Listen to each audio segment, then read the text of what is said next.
د څو خبرې قوم دپاره عوام دپاره دا وخت ضرورت دی څه دا که نه وکړو بیا مناسب نه دی.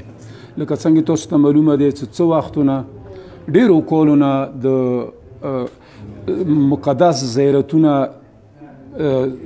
سید شاهانوار بزرگوار زیارت ہے، اندسی قسم تا سید خلیل بزرگوار ہے، اندی قسم تا ماست مرکسم بزرگوار زیارتونه دي چې هغه اورګزای جنسي کې دي هغه باندې مو داسې غواړو لکه در نای وانوسته دی هلته په اورګزای کې هغې درنې سره مو بلکل شانه به شانه یو او دلته هغې ورځې کوم احتجاج وشولو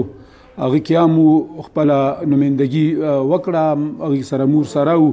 ورسته مو دا داسې امید لرو چې انشاءالله تعالی مو ټول قوم به دا مقدسات ځایونه دي دا محدود دي چا بیله نه دي د هر چا دوی ته توقعات وي او تمه وي دوی نه بل هر چا څه مقدسات دي پکار دی څه پاکستان جمهوریت اسلامي ملک دی دلته هر چا ته ازادي وي چې هغه خپلو مقدساتو ته زیارت ته ازادۍ سره تللی شي. مو حکومت نه دا امید دی چې انشاءالله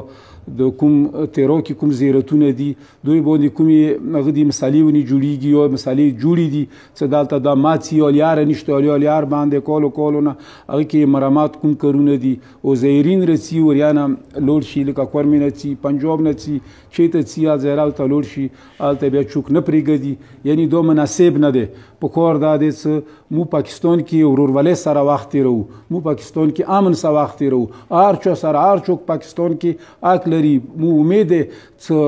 حکومت نه ما امید دی پریک نه ما امید دی چې انشاءالله تعالی چې